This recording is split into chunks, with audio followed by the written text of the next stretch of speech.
Entrez, monsieur. Asseyez-vous. Voilà, vous pouvez poser vos affaires, peut-être. Allez-y, installez-vous. Alors... Donc, vous êtes monsieur? Tout à fait. Je suis madame Rateau. Je suis magistrat du parquet. Vous êtes convoqué dans le cadre d'un plaidé coupable. Donc, on va revenir sur les faits. Très rapidement. Vous avez été contrôlé par les gendarmes. Tout à fait. Au volant de votre véhicule. Il y a un certain nombre d'infractions qui vous sont reprochées. Tout à fait, oui. Alors, plus ou moins graves, hein, on va dire ça. La plus grave qui justifie votre présence aujourd'hui, c'est le délit. Donc, vous avez été contrôlé au volant de votre véhicule et on a relevé un taux de 0,98 dans l'air. Oui. Et puis, on a vérifié la situation de votre véhicule. Alors, vous téléphoniez, ce qui est une contravention. 90 €. Et, enfin, elle ne vous a pas été non, encore pas été notifiée. notifiée. Non, ne me donnez pas d'indication sur les peines, parce que vous allez être surpris. La carte grise. Oui, forcément, ça aide. Mais vous l'aviez... C'est un véhicule que j'avais chez moi qui ne bougeait pas. Sauf ce jour-là, alors? Non, je venais juste de l'assurer. Ah, je ne pouvais pas faire la carte grise. On va y revenir, hein. on va prendre dans l'ordre, parce que Tout à fait. Je vous sens très prolixe, mais on va revenir. Non, c'est pas une question de ça, c'est une question de dire la vérité, quoi. C'est mieux. Mais vous me laissez finir la liste, puis après, je vous entendrai dans vos explications. Donc, il y avait effectivement la non-mutation de carte grise, et puis le contrôle technique. Donc, un délit, le plus grave, et 3 contraventions. Alors, vous avez été entendu par les gendarmes de Surgères sur toutes ces infractions. Concernant celle qui me paraît la plus embarrassante, donc l'alcool, Voilà, vous avez fait des déclarations. Aujourd'hui, 6 mars 2010, j'ai consommé de l'alcool vers 14h, 15h. J'ai bu uniquement du pastis. Tout à fait. Chez moi, seul. Car j'ai des soucis. Voilà, donc vous expliquez que vous aviez le cafard, en gros, hein, pour résumer, que vous avez consommé de l'alcool. Après, on reviendra sur les autres infractions. Donc, par rapport à cette alcoolisation, est-ce qu'elle est fréquente chez vous, monsieur? Pareil, non. Non? Et ces problèmes, tout le monde peut avoir des soucis dans sa vie, ces difficultés, vous avez qualifié ça de difficultés psychologiques, donc je reprends vos mots. Oui. Est-ce que vous compensez avec l'alcool ou est-ce que vous avez un traitement? Est-ce que vous en avez parlé à un médecin? J'ai pas de traitement, j'ai pas de soucis. Je suis seul, c'est clair. J'ai une maman qui a 74 ans, c'est pas évident non plus. Donc je me trouve souvent à La Rochelle, etc. Donc là, ce comportement-là, c'était exceptionnel. Hein. Oui, c'est assez exceptionnel. Parce que même si je voulais, je peux vous montrer les analyses que j'ai eues là pour les suites des permis de conduire, parce que j'en ai eu 2 d'analyse de sang. Vous verrez bien, très bien que... Bon. Ok. Vous avez été dans le passé dépendant à l'alcool ou pas? Non. Parce que donc, vous avez 3 condamnations à votre casier. J'ai eu une condamnation déjà pour un retrait de permis en 2008. Non, mais vous avez 3 condamnations à votre casier, ça c'est une certitude. Ah, 3 casiers, je sais pas. Oui. Vous êtes bien monsieur? Oui. Vous êtes né le... Oui. On est d'accord. Alors, vous savez que la justice a une longue mémoire. 21 décembre 1998, donc tribunal correctionnel de La Rochelle. Conduite en état d'alcoolémie, 3 mois sursis. 98, ouais. Ouais, c'était vous, ça. Oui. Quand j'avais mon entreprise. Mais ça m'importe peu. Non, mais mais c'est bien ça. Oui. 7 octobre 99, donc l'année suivante, 2 mois d'emprisonnement avec sursis pour exécution d'un travail dissimulé. Donc, ça n'a pas de rapport. 3e condamnation, 11 septembre 2008, tribunal correctionnel de Rochefort. Oui, 2008, ouais. 200 € d'amende pour conduite en état d'alcoolémie. C'est pas 280 ? Vous êtes d'accord? Oui, tout à fait. Bon, donc c'est la 3e fois que vous êtes convoqué pour conduite en état d'alcoolémie. D'accord. Ça n'arrive pas à tout le monde. Non, c'est clair. Bon, donc la question, et c'était ma question tout à l'heure, c'est est-ce que vous avez vraiment pas de chance ou est-ce que vous êtes dépendant à ce produit? Non. Vous n'êtes pas dépendant? Pareil, non. Vous en avez parlé avec un professionnel? Non. Un médecin? Non. Donc comment vous pouvez savoir que vous n'êtes pas dépendant? Ah, ça, je sais pas. Vous consommez quotidiennement de l'alcool? Non. Donc comment vous expliquez que vous avez été interpellé 3 fois? C'est par hasard? L'emprisonnement avec sursis qui avait été prononcé à votre rencontre, ça a servi à quelque chose ou vous avez compris quel était le sens de cette peine ou pas? Honnêtement, non. Vous savez ce que c'est un emprisonnement avec sursis? Ça sert à quoi? Ça fonctionne comment? C'est rien, je sais pas. Vous savez pas, bah c'est la 3e fois que vous allez être condamné, donc ce serait bien de le savoir. Comment ça marche un emprisonnement avec sursis simple? Honnêtement, je sais pas. Expliquez-moi. Vous étiez présent à l'audience? Bah donc on vous l'a expliqué. Sûrement. Bon, monsieur, je pense que vous avez un âge où la pédagogie, elle est toujours utile, mais enfin, on n'est pas devant le tribunal pour enfants. Bien sûr. Bon, donc je sais pas, j'ai l'impression que cet entretien ne sert à rien. Vous avez un comportement qui me paraît un peu bizarre. Pourquoi bizarre? Bah, je sais pas, la manière dont vous répondez. Donc, qu'est-ce que vous allez à me dire sur ces faits? Et quelle est la peine, d'après vous, la moins inutile? Parce que c'est ça l'enjeu de ce débat. Sinon, vous allez à l'audience, vous prenez un mois ferme, mais c'est tout. Je veux dire, on arrête ce débat. Moi, honnêtement, ça ne me coûte pas plus que ça. Vous voyez ce que je veux dire? Mon rôle, c'est de trouver la peine la moins inutile. Pour la société. Pour vous, c'est un autre problème. Et pour la société. Ça fait 3 fois que vous conduisez dans un état où vous allez tuer quelqu'un. Voilà ce qui me concerne. Tuer quelqu'un? Oui, tuer quelqu'un, oui. Parce que quand on a... vous voulez qu'on reprenne? Quand on a 2 grammes dans le sang, on n'est pas capable de voir le piéton qui traverse. C'est un fait médical. C'est un fait social. D'accord. Et c'est un fait pénal. Vous comprenez? Vous me suivez? Oui, bien sûr. Donc, quelle est la peine la moins inutile? Qu'est-ce que vous me proposez, maître? Bah, vous savez très bien ce que je vous propose, puisque l'objectif de cette négociation, je pense que c'est là où je pense qu'à un moment, on passe de l'incompréhension à l'outrage. Vous voyez ce que je veux dire? C'est que vous savez très bien comment ça fonctionne. Vous êtes passé 3 fois devant le tribunal correctionnel ou dans des procédures correctionnelles. Vous avez discuté de manière longue et je pense constructive avec votre avocat. Vous êtes conseillé. Donc, soit on négocie, soit on va à l'audience. On ne perd pas notre temps. Oui, tout à fait. Donc vous savez ce que je propose. Qu'est-ce que je propose? Vous n'en avez pas discuté? C'est ce que vous m'avez dit. Un sursis mis à l'épreuve. Je pense que votre avocat a tout à fait compris et fait son travail. Je propose un sursis mis à l'épreuve. C'était la raison de mes questions sur vos addictions éventuelles. Alors, est-ce que vous êtes d'accord? Pardon? Avec une obligation de soins. Est-ce que vous êtes d'accord avec ça? D'accord. Obligation de soins sur surgère? C'est possible ou pas? Vous savez très bien, je ne peux pas me déplacer. Alors, c'est quoi votre situation personnelle? Racontez-moi. Maître, vous le connaissez aussi bien que moi. Oui, bon. Madame le procureur, c'est vrai que l'attitude de monsieur à cette audience est assez surprenante, mais bon, elle peut, quand on connaît sa vie, elle peut peut-être se Non, comprendre. mais j'ai lu ses déclarations, hein, il a expliqué ses situations familiales. Non, mais bon, je ne l'ai pas abordé parce que c'est pas l'objet de ce débat. Non, je vous parlais, moi, de son attitude aujourd'hui. Oui. Pour vous dire qu'il a un comportement, surprenant. j'ai envie de dire surprenant, voire suicidaire. C'est quelqu'un qui, visiblement, cherche plus à se tirer une balle dans le pied qu'à s'en sortir. Et moi, j'interprète ça comme un appel au secours. C'est quelqu'un qui a des difficultés, qu'elles soient personnelles ou financières, qui sont extrêmement importantes, qui a perdu son travail à la suite justement de la précédente procédure. Parce qu'il avait quoi comme travail, monsieur? Je travaillais. Mais quel genre de... Il était chauffeur routier. Messagerie, transport rapide. 3h du matin, 18h, 19h le soir. D'accord. C'est donc quelqu'un qui ne supporte pas l'oisiveté, qui se retrouve aujourd'hui à ne pas savoir quoi faire de ses journées, alors que justement il avait une formation de routier et sa profession c'était tout. En plus de ça, il a vécu des drames personnels, le décès d'un père et le départ de sa femme. Alors forcément, on n'a pas tous la même réaction vis-à-vis de ces événements, mais ces événements l'ont complètement traumatisé. Aujourd'hui, on se retrouve face à un homme abattu. Et je crois même, il m'avait raconté que lors de la précédente procédure, c'était presque lui qui était allé se rendre à la police pour indiquer qu'il avait bu et qu'il était en train de conduire. Donc on n'est pas face à quelqu'un qui a un comportement normal. Et je pense, au contraire de monsieur, qu'il est important qu'il y ait un suivi, soit psychologique en tout cas. Mais c'était mon opinion, et je voulais avoir son avis, parce que si on n'adhère pas à ce suivi, d'abord dans la procédure de plaider coupable, il faut adhérer à la peine. Oui, mais il va le comprendre. Mais en plus, il faut comprendre en quoi ça consiste, sinon ça sert à rien d'embêter le juge d'application des peines. Il va le comprendre.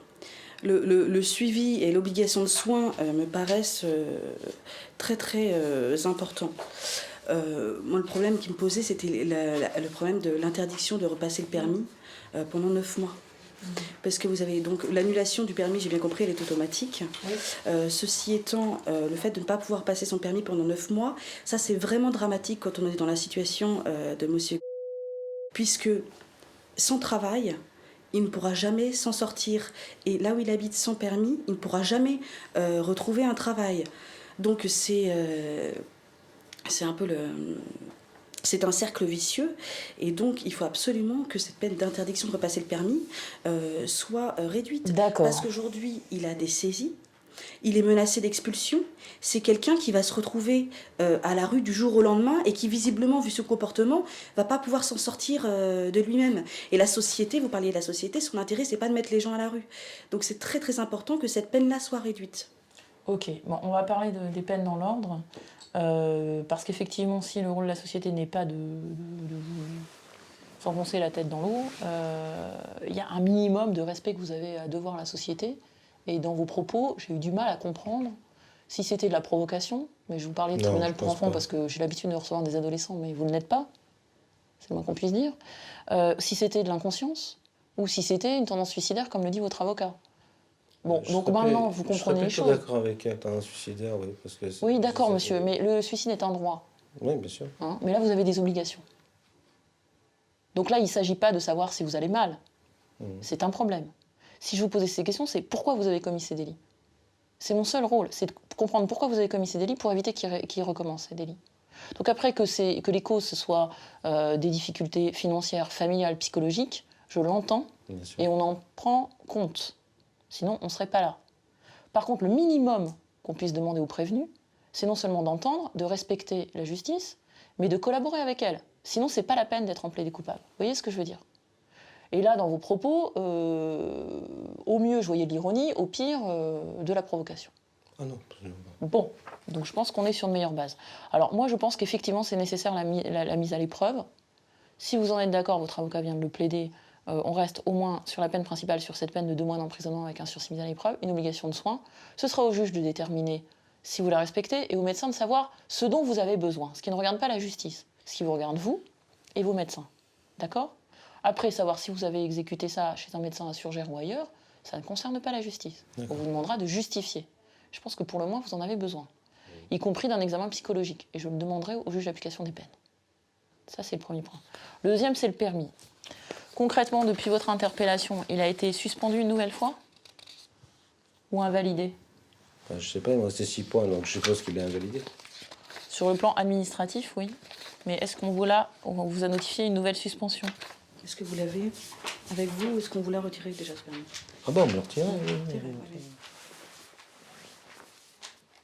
Bon, alors on me l'a retiré le 6 mars, puisque le jour où j'ai assuré ma voiture, parce que bon, c'est vrai qu'elle est en infraction, ça je reconnais. Le jour où j'assure ma voiture, le jour que on va y revenir là sur l'assurance, monsieur. Etc. Bon, j'ai tout dans la tête, alors c'est bon. Parce que vous conduisez en état d'alcoolémie. Oui, c'est ça. Ben oui. Et c'est pas enfin, c'est volontaire l'alcoolisation. On vous a pas injecté l'alcool. Ah non, absolument pas. Ok. Bon, alors, on va avancer parce que là, on n'avance pas.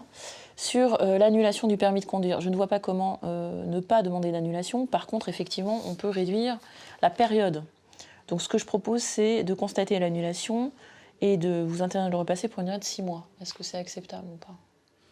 Vu sa situation, ça ne me paraît pas acceptable. Parce que d'ici 6 mois, je ne sais même pas s'il aura encore son... En mars. Oui.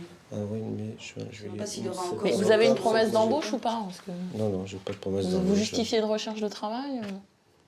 Ah oui, j'en justifie. Et devant qui vous justifiez? Là, devant moi, vous justifiez? Vous avez apporté des preuves? Moi, j'ai un conseiller tous les mois que je vais voir, etc. Oui, d'accord, mais ça, c'est... Et on travaille ensemble par rapport à ça. Même le dernier truc, je l'ai là, si vous voulez. Oui. En disant que bon, faut que je change de ville ou que je fasse quelque chose si je suis. Vous cherchez dans quel emploi? Pour moi, c'est la messagerie. Messagerie, transport, tout ce que j'ai fait toute ma vie. Moi, je vois pas comment revenir sur le principe même de l'annulation au bout de 3... C'est pas l'annulation, mais l'interdiction de le repasser. Ah mais si, l'annulation, l'interdiction de le repasser, c'est la même chose. C'est l'annulation, elle est temporaire. Donc il faut savoir dans combien de mois on a le droit de repasser les épreuves permettant de conduire. C'est ça l'enjeu. Donc là, on est à la 3e condamnation pour un effet similaire. Sur le principe même de l'annulation, ça me paraît impossible de passer outre. Voilà. Sur le principe même. On peut peut-être réduire encore. Ah non, mais là, on est passé à 6 mois. Donc, on passe de 9 mois à 6 mois. Avec 2 grammes. Donc, je veux dire, on est largement en dessous. Et il n'y a absolument aucune pièce justifiant si vous avez des documents de la nécessité de... Vous voulez dire que vous aviez des documents qui justifiaient de votre recherche d'emploi. C'est déjà trop. Il faut en faire, moi aussi. Vous avez rencontré votre avocat avant ce matin, monsieur? Oui, c'est vrai. On en a parlé un peu, comme ça. Ouais, comme ça.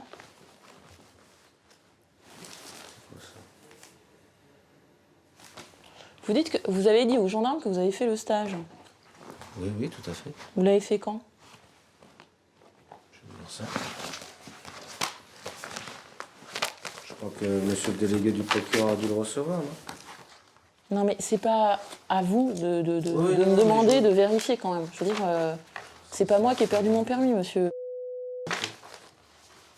J'ai l'impression que vous comprenez pas du tout dans quel type d'échange nous sommes. Et c'est pas faute de vous l'avoir précisé. J'ai gardé une copie, je sais pas. Non, ce que je vous demande, c'est pas votre dossier au Pôle emploi, hein. C'est pas ça qui m'intéresse. Non, c'est pas une question de Pôle emploi, c'est une question, vous me me parlez de... qu'il recherche du travail. Oui, non, mais d'accord, mais entre la crédibilité et la vérité, il y a quand même une large part. Donc moi, si on n'est pas d'accord sur l'annulation, on va à l'audience, quoi. Il n'y a pas de souci. On en est à la 4e condamnation, avec des déclarations sur l'addiction qui sont plus que problématiques. Moi, j'ai pas de problème, hein. J'ai fait le stage en février, c'est clair. D'accord, donc vous avez récupéré des points. Merci. Donc vous avez fait ce stage en février 2010. Oui. Et vous vous retrouvez en état d'alcoolémie au volant le 8 mars 2010 ? Le 6 mars 2010 ? Oui. C'est ça ? Oui. Ça sert à quoi de faire le stage ? Enfin, je sais pas. Je suis d'accord avec vous. Oui, mais je pense pas pour les mêmes raisons, monsieur. Bon, on n'est pas d'accord sur l'annulation ou sur la nature de la peine ou sur la durée de cette peine ? C'est pas sur la nature qu'on n'est pas d'accord, c'est sur la durée. Donc vous demandez quoi ? Parce que je suis descendue à 6 mois, ce qui me paraît... 3 mois. Non, mais c'est pas possible. C'est pas possible. C'est pas possible. Donc, voilà. Vous avez le choix de refuser. Hein. Donc je vous propose de sortir avec monsieur pour que ce soit très clair pour lui, parce que c'est clair pour les professionnels, pas forcément pour le prévenu. Donc que vous puissiez vous entretenir avec lui sur ce qui est proposé, ce qui est refusé, pourquoi vous refusez et quelles sont les conséquences de ce refus. Que ce soit très clair, oui. Pas de problème. Et puis après, vous revenez en fonction de la décision commune que vous avez prise et éclairée. Je prendrai la mienne. Voilà. Donc vous pouvez sortir avec votre avocat 5 minutes. Elle va vous expliquer en quoi consistent les peines proposées.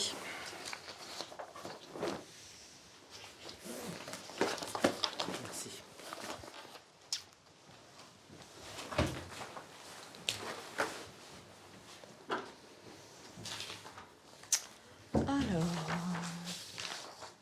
En l'état, je pense que vous avez intérêt à accepter la peine, parce qu'ici, les magistrats peuvent être sévères et que vous risquez de l'emprisonnement ferme. Et vous risquez une peine d'annulation du permis avec une interdiction de repasser beaucoup plus lourde que celle qui vous est proposée aujourd'hui. Vous avez tout bébé imposé ou pas? Ah là, oui. Oui, d'accord. De toute façon, dans votre situation, c'est mieux. Attendez, monsieur, vous êtes en train de vous faire du mal par votre comportement vous-même. Oui, mais ça n'a peut-être pas duré. Et qu'est-ce que je veux dire je préférais que ce soit pas de chez moi. Non, mais c'est possible, hein. Il y a des médecins qui habitent sur Sorgères, il n'y a pas de difficulté. Hein. Il paye là. Comment ça qu'il paye? Ah bah vous le paierez pas. Hein. On paye pas, c'est bon, ça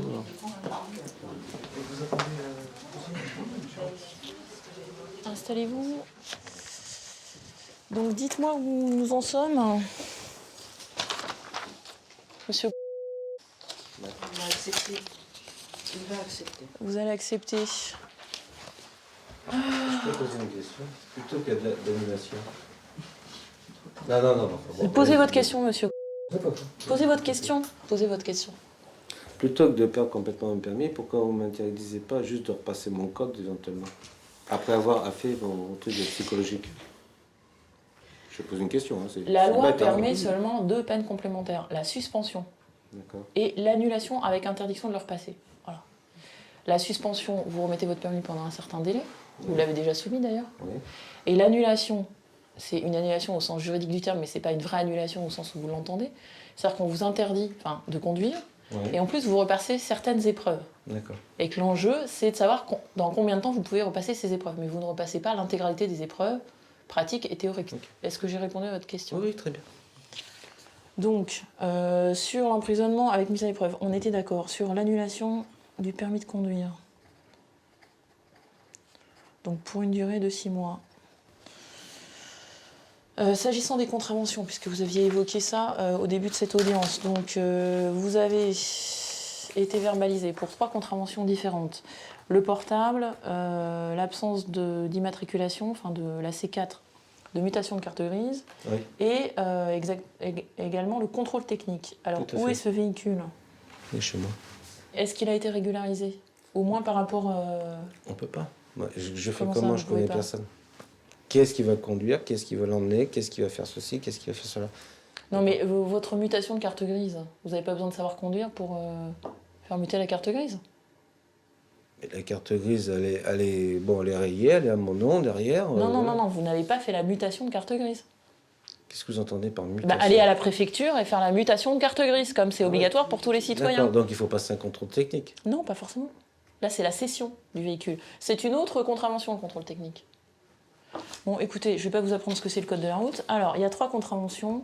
Je propose 3 fois 50 €. Est-ce que c'est contesté ? Est-ce que vous demandez moins ? On ne pourra jamais la payer. Vous allez payer ? Avec quoi ? Et une contravention, c'est automatiquement une amende. Écoutez, vous savez, monsieur, on va aller à l'audience. Tous. Maître Pierry sera ravi. Non, aussi, okay, je serais ravie. Non, parce que franchement, je pense que cette audience ne sert à rien. Non, mais c'est pas un souci. De toute façon, moi, j'ai pas de difficulté avec ça. Hein. Je suis là pour voir ce qui est possible, et ce qui est impossible, je peux pas le tenir. Alors... Mais on reste positif. Non, mais je veux dire, c'est pas... Vous allez pouvoir les payer. Oui, je vais me débrouiller, Non, mais écoutez, monsieur, déjà... Je vais me débrouiller. Je veux dire, non, monsieur, je vais vous dire carrément les choses. Cette audience doit être claire, à condition que chaque partie soit déjà claire sur ce qu'il peut faire, ce qu'il ne peut pas faire. Ce que je peux faire, c'est prendre le temps de comprendre pourquoi vous avez commis les actes, de m'adapter au maximum à votre situation personnelle et de demander les peines les moins inutiles, c'est-à-dire les plus adaptées pour vous et pour nous. C'est ce que j'ai tenté de faire. C'est impossible. Pourquoi ? Parce que vous êtes arrivé à cette audience pour des raisons qui ne m'appartiennent pas de juger, dans une situation où vous, non seulement vous ne voulez pas négocier, mais en plus vous êtes intimement convaincu que la procédure qui vous est faite est injuste ou pas nécessaire ou inutile. Excusez-moi. J'ai pas dit qu'elle est pas monsieur. Inutile. Ce qu'on est en train de débattre, soit ça ne vous concerne pas, soit vous ne vous en emparez pas. C'est votre position et je la respecte totalement. Mais ça ne paraît pas compatible avec ce que doit être une CRPC. C'est-à-dire être informé à l'avance. Vous aviez le loisir de voir avec votre avocat et vous l'avez fait. Vous n'avez pas peut-être tout compris, mais en tout cas, vous l'avez fait. Et ça doit être de se dire, je suis convoqué pour des infractions que j'ai commises et que j'assume, à quoi je suis prêt. C'est ça l'enjeu. Vous n'avez pas fait cette démarche. Je ne le juge pas. Je ne sais pas si vous en êtes capable. Mais c'est le préalable avant de venir négocier quoi que ce soit. Or, c'est pas fait. Donc après, si on n'a pas fait ce préalable, venir négocier à 10 € près, dire avec un soupir profond, alors que c'est vous le délinquant et moi le procureur, vous voyez les choses. Et que c'est la 3e fois que vous comparaissez dans une audience correctionnelle, sous quelque forme que ce soit, dire que c'est toujours épouvantable de payer une amende ou toujours épouvantable de ne pas avoir le droit de conduire, certes, mais c'est le sens même de la peine pour quelqu'un qui a pu commettre un délit. Donc je crois que ce sens-là n'est pas assimilé, pour des raisons qui m'échappent. À partir du moment où ce sens-là n'est pas assimilé, il y aura un débat public où vous serez défendu et je m'exprimerai librement. Madame la procureure, s'il vous plaît, madame la procureure. Vous avez proposé une peine qui est acceptée. Moi, je suis accepté. Elle est acceptée. Non, mais attendez, je pense que vous êtes auxiliaire de justice, vous savez comment ça fonctionne. Donc moi, j'entends les choses, j'ai essayé de les faciliter, c'est pas possible pour les raisons que je viens d'énoncer. Voilà. Donc on va aller à l'audience, il n'y a pas de difficulté là-dessus.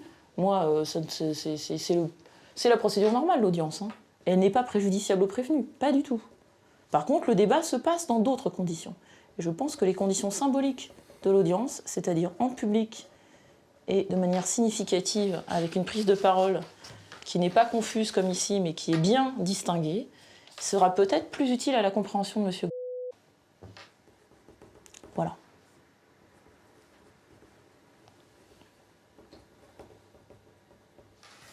Alors, je vais vous demander de signer ici, je vais vous remettre une copie de cette convocation.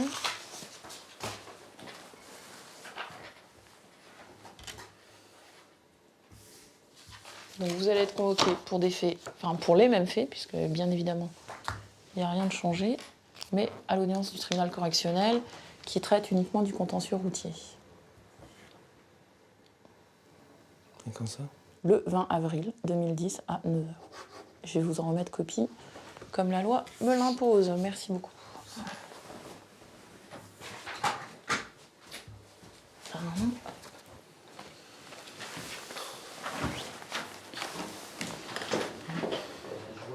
C'est chaud. On aura le temps de voir. D'ici là. Qu'est-ce qu'on va faire ? Ah bah là, de toute façon, rien. Pas grand-chose. Non, pas rien. Faudra le plaider à l'audience, c'est tout. En sachant qu'on n'aura pas de possibilité de négocier la peine. D'accord. Tenez, vous êtes convoqué à l'audience pour des faits similaires. Donc... Voilà. Vous pouvez y aller, monsieur. Je vous confie les deux autres pour l'homologation. Bonne journée. Au revoir, bonne journée à vous. Alors, de mieux en mieux, de pire en pire.